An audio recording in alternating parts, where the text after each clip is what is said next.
Notification. There we go. Good afternoon, Mr. Owens. Thank you for joining me on the 21st episode of One to Come Up, podcast where aspiring entrepreneurs can learn from the best of the best. It is on Forbes 30 Under 30. I'm excited to learn more about Ernest Empire and to hear about your career. So I'm excited to dive into that. Awesome. Yeah. Thank you for having me on. This is exciting. And congrats, 21 episodes. That's pretty awesome. I'm getting along there. Well, the honor is all mine for you being on the podcast today. So before we begin, could you tell everyone, all the listeners, who you are, and I guess a little bit about yourself. So we're all kind of on the same, playing field here. Everybody knows a little bit. Yeah, absolutely. So my name is Ernest Owens. I am an award-winning journalist, and I'm the CEO of Ernest Media Empire.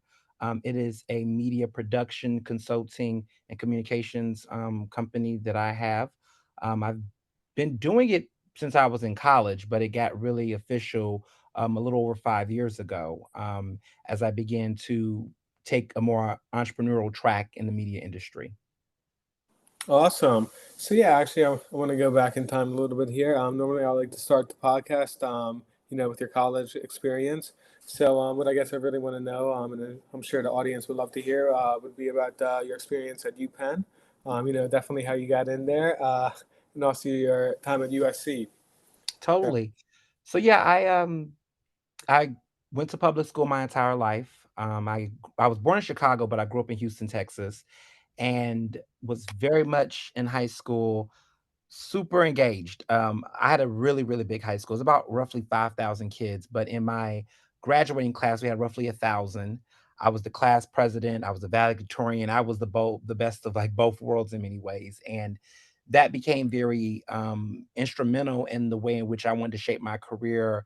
After college, but in high school, I was always taught, you have to have the brains, but you also have to be social. Like no one wants the very geeky, smart, wonky person, but that doesn't know how to have a good time. And so I was as invested in my social life as much as I was in my academic life. Like I did theater arts, I did science fair, I did, world affairs, I did student government. Like I had a big balance of both. And that's something that I tell people now that I'm in various roles in my career. I'm a professor now at a college. I'm a professor at Community College of Philadelphia, CCP, and a lot of my students, they're like, I just want to get the good grade. I want to just, get that. And that's great. Get a good GPA, do all of that, but also know how to have fun, because a lot of the opportunities I've had in my career came from people finding me fun, being likable, being approachable, being someone that people felt like they can, talk business with, but also be able to chill with. And so I always tell people to be around a well-rounded individual. And so that was instilled in me very early in my career. I did Future Farmers America, Dairy Cow, judging all these different things. I knew, when, that the opportunities based on my, grades and leadership opportunities, that the sky was the limit. I applied to several Ivies, got accepted to a good number of them, and really settled on the University of Pennsylvania because it was in Philadelphia, which is a very lively city. Um, Again, I was born in Chicago, grew up in Houston, so major American cities is my backyard. I was born in the third largest city, uh, grew up in grew up in the fourth. At the time, Philadelphia was the fifth, and I got my master's in the second in LA. So, New York City, overrated. But for the most part, all of those cities I've had some type of connection with. And so out of all of the cities, Philly just stood out to me the most, because I always told myself, well, I don't know. I don't know what it's like to be on an Ivy League campus. This is like my first time having an experience like this.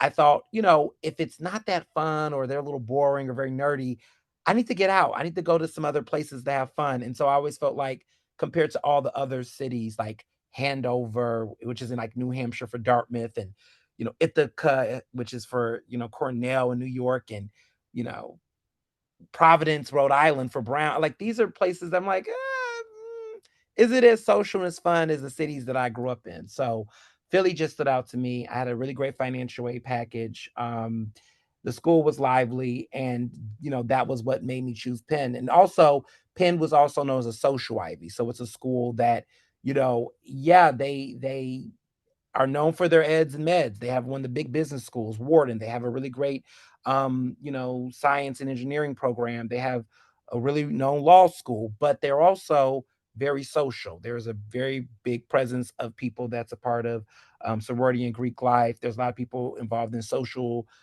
activism, extracurricular activities. So it just felt like a well-rounded experience. And so when I got there initially, um, I was interested in politics and law school. And at the time when I was in high school, when I was running for class president, a incredible man named Barack Obama was getting elected as president of the United States. And so that was like, whoa, that was like, that was my generation. And I was like, wow, that's inspiring. Maybe I should do politics. So I thought. And so I initially came as a pre-law interest, political science interest. And then while I was on campus, really fell in love with media. I ended up doing a radio show very early on at 18. Um, I think the first or second month that I was in college, I had a radio show that was called Earnestly Speaking, which is now the name of my podcast. So this is like 15 years of um, pursuing media in some type of way, shape, or form. And then through doing radio, I was really like, this is interesting. Like, what kind of career is this? Like, what is this? And, journalism was something I never had considered, but really fell in love with it and just kind of picked up the interest. And Penn didn't have a journalism major, but had a communications major, which was studying media, and was really fascinated by that. Did internships and found out that Annenberg was one of the top communication schools in the country, which I didn't know at the time because I was so focused on law and politics, and quickly shifted gears, changed my major, was a comms major, still focused on politics because that was my passion, but not interested in being a politician, but interested in it. And that passion and those experiences in my undergraduate education really put me on a pathway to where I am today. And a little bit of Warden influence, because Wharton is very big in the business school, was like, look, I want to do media, but I want to do it differently. So that entrepreneurial, pre-professional energy that was at Penn on Penn's campus shaped my interest in pursuing journalism in a very different way than what I imagined others that were in undergrad was considering. And um, shortly after that, started doing journalism, getting off the ground. I didn't go to grad school immediately.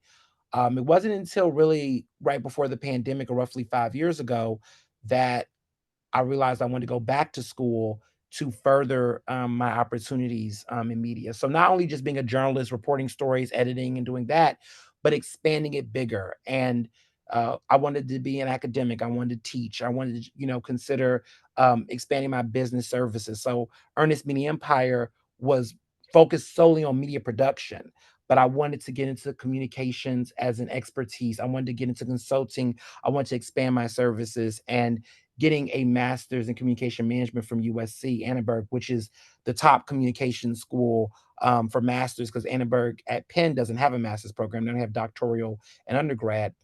I really wanted to build my dominance. I had a lot of East Coast connections. I grew up in the South. I was raised, family from the Midwest, but I had no West Coast connection. And USC was a way to build for me, a continental US experience. I had Southern roots. I had a Midwestern family and connections. I had a lot of my professional experience on the East Coast, but I had nothing in the West. And so getting the master's at USC was a way for me to really build a national set of networks that has really expanded my career. Going to USC really gave me a really hyper professional development that Penn on undergraduate campus was more theoretical, scholarly, academic, which was dope. But I really found that USC was really good at like getting me that real sharp professional entrepreneurship lens. And during my time while I was at USC, I ended up getting on the Forbes 30 under 30 list, which was awesome. And it was in media, which was dope. And it was a surprise to people because a lot of people that's on that list are like, working for these major companies. And here I was working with companies, not for them, but found a way to land on that list without, having any inside connections or anything like that. So yeah, that was my background before, my career really began to take off. But it was a combination of networking, it was a combination of being social and like not being super intense, but also, sticking with the plan. Well, that's kind of awesome that it really all came together, a little bit here, a little bit there, and then pretty soon you conquered the United States. See the shining sea. Yeah, You're, totally, you're everywhere. That's awesome. totally. So yeah, I guess also moving on chronologically in your career after UPenn, you were started as an editor of G Philly. So yeah, could you explain your experience as a new journalist there? I imagine that's kind of a role that you would have to grow into. Exploring your coverage, getting new stories, creating your network, because I'm sure there's a lot of that in journalism. Yeah, absolutely. So before I landed at Philadelphia Magazine and took on that role, I had did a lot of like freelancing and stuff out and about. And freelancing is pretty much you don't work, you're basically producing content for different companies and groups, and it's not on a employee type of relationship. You're kind of contracted where, people say, look, sometimes they'll say, look, we want to have you on a retainer where you're getting paid monthly, or you're in a situation where you're just doing one project at a time. And so before I got to Philly Mag for that small stint, I was working for a free paper called Metro, which is still around. And they're a national paper, but they're like based mostly in New York and Boston and Philadelphia. They got a couple other cities. And I was doing a lot of freelance work for them. And it was like intense because it was a combination of like, I was an assignment reporter, so whatever they gave me I would do, anything but sports, because I never felt comfortable doing sports journalism. But like, if there was a crime, I would cover a crime reporting. I have to go to a courthouse, or there's a new restaurant opening, I had to go to that, or there was a weird um person who was creating this space. It was called spaceships, not spaceships. They were like earth ships, they were called. And people would go and live in these like human made housing facilities that are made from like byproducts and waste. And I would have to go cover that. And these are like real stories. Guy gets shot working inside of a lingerie shop. Got to go interview the guy who got shot. Like, and these are true things. These are things I actually covered. And that kind of like here, there, everywhere, at the time was like, this is intense. This is a lot. This is stressful, unpredictable, but in retrospect, prepared me for the career that I have now. And after doing that for a period of time, I built a good network of people who saw my work and was following me and said, "Hey, there's this new opening at Philadelphia Magazine, to be, this LGBTQ editor for this section." And I liked that because it was like I was only focused on one subject area versus having to cover all these random different things, and took on this position. It was different because it was structured. So it was like you had to come up with stories that you had to run through the week, and you had to, confirm interviews, and you had to, manage different assignments, but it was more structured and more linear, and also kind of also still impromptu because news would break, but it gave me the level of discipline that I wanted to really understand the journalism industry in a different way. And I did that for a couple years before getting promoted. I ended up becoming a columnist at Philadelphia Magazine, and then became a writer at large, which allowed me to kind of report on whatever I wanted, which is a writer's dream. And then I became an editor at large, which really gave me a more senior role to really not only do my own writing, but also advise on content that was going into the magazine, which was super dope. And then eventually took on other positions, freelance contracts outside of Philadelphia Magazine that were my own personal passions. And then now I'm currently the political writer at large, where I'm focused on politics for the magazine as I've began to focus on other topics outside of the brand. So, I have various contracts elsewhere, and to avoid a conflict of interest, I, began to narrow, okay, here's what I'm gonna do for one place, here's what I'm gonna do for another place. So at one point in time, I was a food editor for Eater. I was the food editor for Eater Philly, and covered restaurants, which was just a personal passion of mine, but was able to turn into a paid, experience, which was even like the icing on the cake. Um, but also now expanding my horizons, making television appearances, doing a lot of on-air broadcasting work, which was something I was always passionate about, but never really knew how to break into it. Wrote a book 2 years ago that I'm still touring and doing work on around. Have been doing my podcast for like nearly 4 years, which has really become its own success story, and just doing speaking engagements on a regular basis, and also being a professor, which is also like, how am I doing this? But like The making list goes on. Yeah, it just goes Yeah, on, but, right. what I think was important and something that I wanna make sure listeners know about is that very early on in my career, it was very important to me to, kind of be entrepreneurial and take ownership of my career. Not to say that there's no reason why people should, do a 9 to 5. Sometimes you have to do a 9 to 5 to get to that place where you're comfortable and ready to take that big leap. A lot of my friends have own businesses, own brands, but some of them had to start, working for a company, raising some capital, saving some money, building some networks before they decided to leap. So my experience is a little different. I kind of came out of the game kind of entrepreneurial and the wild, wild west of things. But a lot of people, that's not their journey, and that's okay.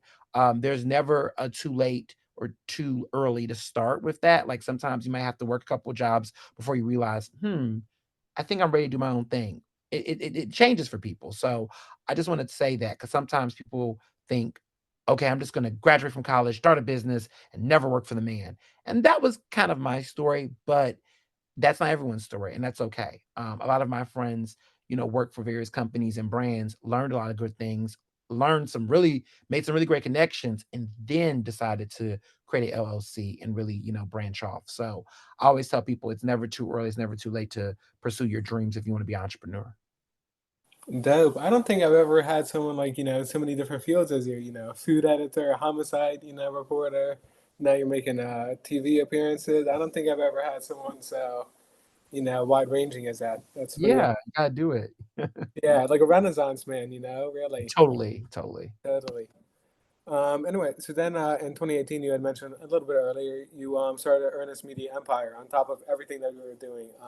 So yeah, can you explain Ernest Media and what do you guys do and what did you see in the industry before that you kind of wanted to change?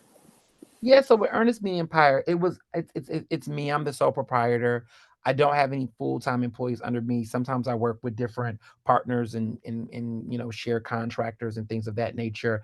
But it was a way for me to it initially was a selfish endeavor where it was more like I need to, for tax purposes, not, just pay all these taxes when I had a friend of mine who at the time I was just, because I graduated from Penn in 2014. So about roughly 4 years of my work at that point was just me paying taxes, producing content, and not knowing, hey, that was a tax write-off. All that traveling you did to go out there to do this work, you could have wrote that off your taxes. And I'm like, well, how? And I just really didn't know all of the work it takes to start a business or LLC and what that meant. And once I learned that, I was like, I could save money for starters and also be able to get write-offs on a lot of things that I was paying money out of my own pocket to do while actually making a living. So it started off really just a matter of just being like, "Hey, you know you're spending a lot in taxes. You could get a lot of write-offs, and Uncle Sam is hitting me up at the end of the year, and I'm paying a lot of money not knowing how to manage it." So, creating an LLC was a way to hold me accountable to doing better with taxes in my business and just understanding how to legitimize my work more. But then as time began to progress, I really realized, like, this is, opportunities start picking up. I was like, this is really the job. Like, this is not just something to take on my work and hub it. Like, I can really shape this, develop this to be a real focus, service, and a company beyond just simply a place for me to just put all of my contractor work in.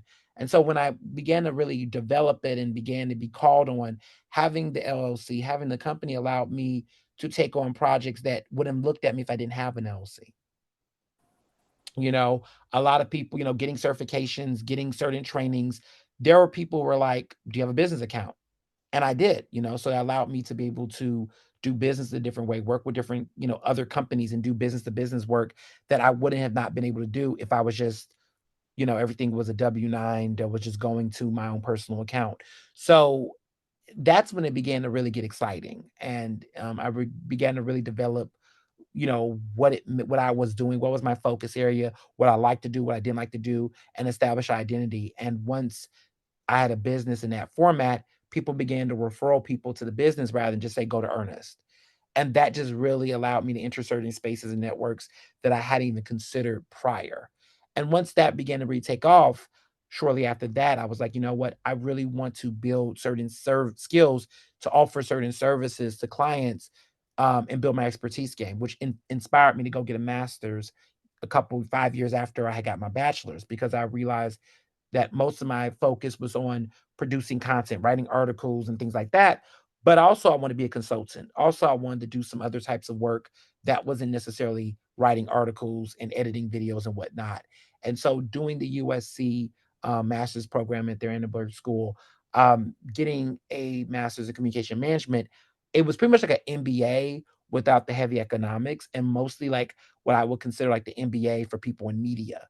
And I learned a lot of great leadership development, executive training, but also learned certain skill sets around consulting, working on different projects, doing business proposals, and all these things that I would have had to pay people, per diem or and independently to do. Like, there's a lot of people that are spending so much money getting webinars and trainings that give them certificates and whatnot. But what I learned about doing a master's program was that if I wanted to be a professor or teach or do something other things, a lot of colleges are not looking at you if you don't have a master's degree. Um, it's not to say you can't be a professor without it, but you'll be called an instructor. But if you want to get a professorship, bro, if you want to be in a position where you can really, expand and broaden your skill set, a master's degree was that for me. Now, doctoral, never say never, but I have no interest in getting a doctorate. I think that's a lot, especially for my field and my industry. I don't need one to do what I need to do. But I did feel like a master's degree specifically took things to the next level for me to expand my career horizons and forming a new business, learning how to master that at the same time, no pun intended, was just a really big game plan for me. Well, I think we have to add entrepreneur to your list also, and now professor too. The list Yeah, keeps growing now. yeah, totally. Pretty that's pretty sick that you kind of have like a business for yourself that is yourself. So yeah, also I want to talk about real quick your book that you published, the case for cancel culture, how this tool liberates us all. So could you tell us a little bit about that book? Your perspective on cancel culture, and what the about American society prompted you to write that book. Yeah, absolutely. So, what's interesting, my book was published by St. Martin's Press, which is a part of Macmillan Publishers, which is one of the big four, as they call it.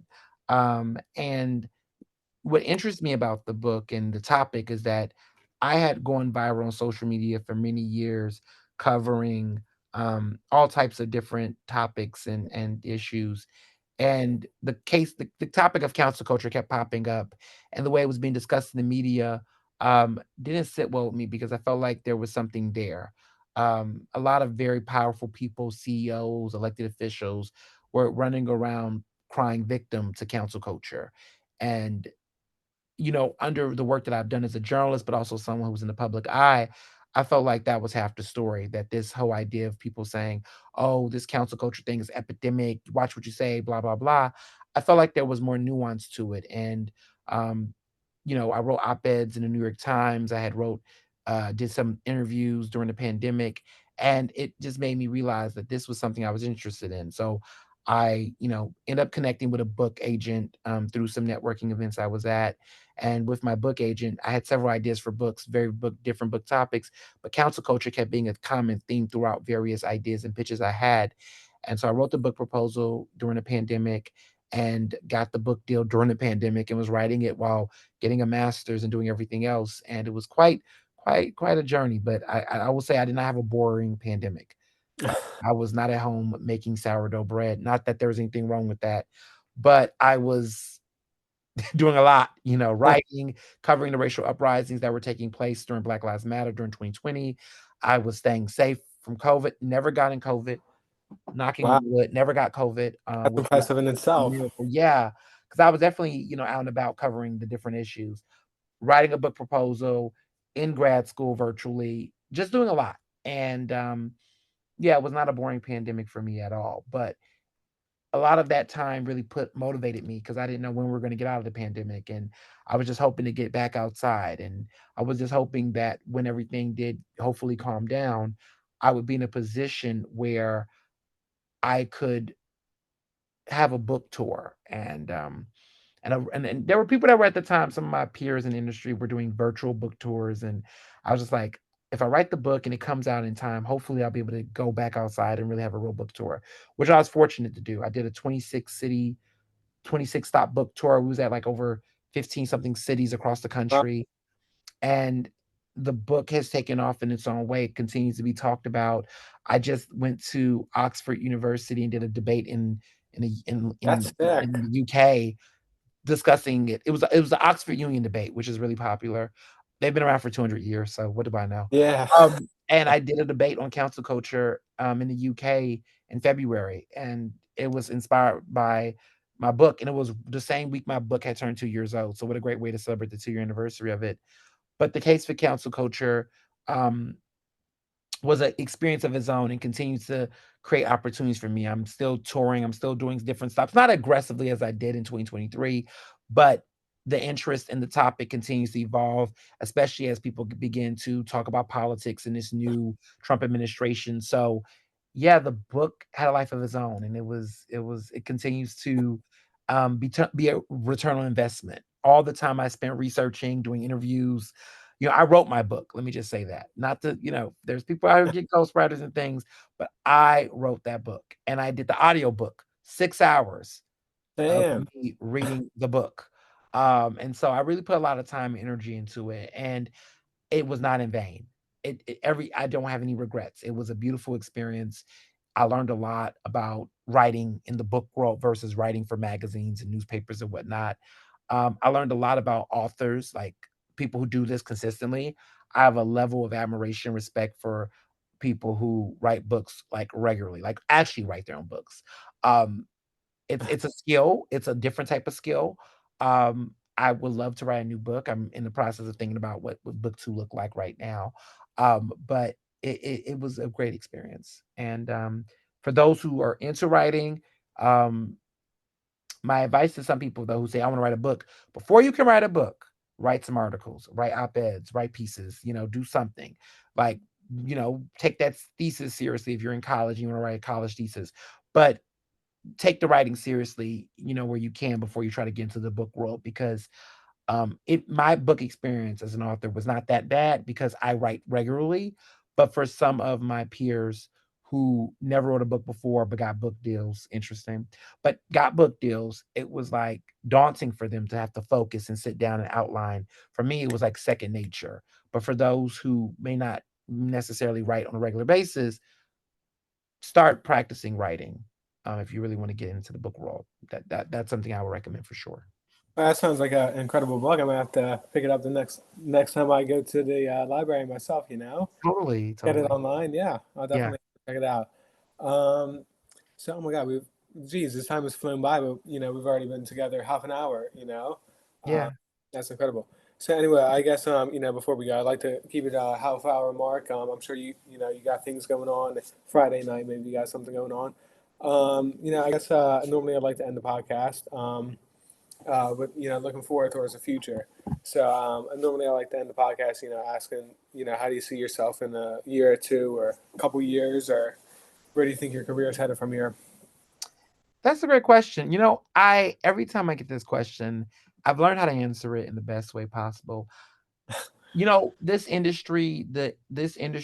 world we're in, um, evolves so much, and even faster, especially in what I do. What I have always said is that I'm more goal set how I feel and what I envision versus concrete. I think after I got to 30, I stopped doing that. Like everything I wanted, I was like, I want to get married by 30, which I got married literally 4 days after my 30th birthday. I wanted to get a master's degree by 30, which I did.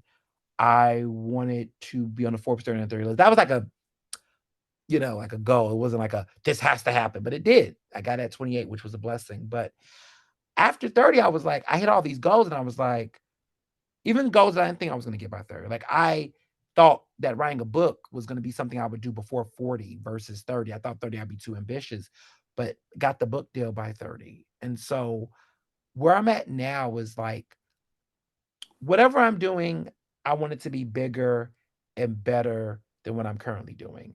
And so I always tell people that I don't compete with other people, I compete with myself. Who I was, what I was doing the previous year, my goal is to succeed whatever that is in the year ahead. So, how was Ernest 2025 going to best Ernest 2024? And so I always measure my success and my goals now based on what opportunities I'm doing in the year prior. And eventually that's going to fade as I get older and want to relax and retire and whatnot down the road. But right now, that's what I do. And so there are things I've already done this year that I am like blown away by.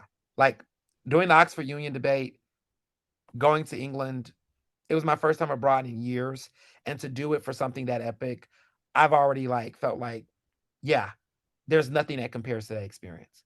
And so every year it's just about creating more and more different unique experiences and doing different things that I didn't see coming that will even wow me. And so when I look at the past several years and the eras that I was in per se, I'm comparing and saying, wow, you know, here I was at 28 thinking I'm on the Forbes 330 list. It can't get any better than this.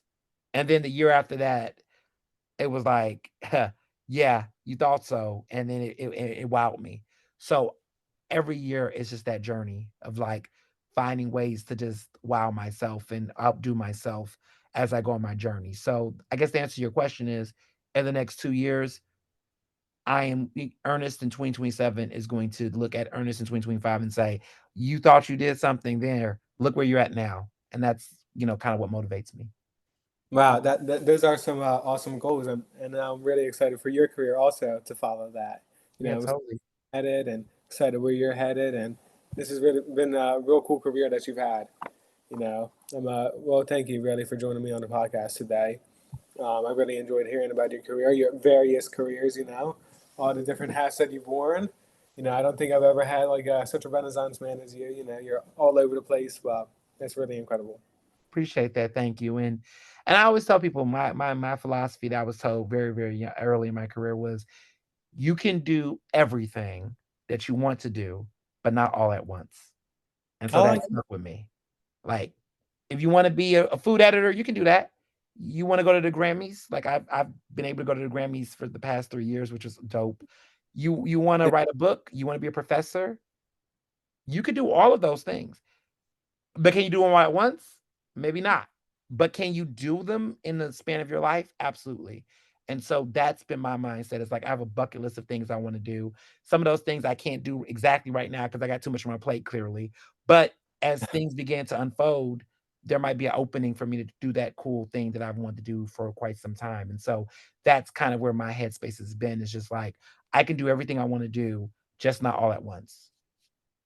Awesome. Well, you know what? I might have to have you back on the podcast here in a year or two, and you'll be a new man.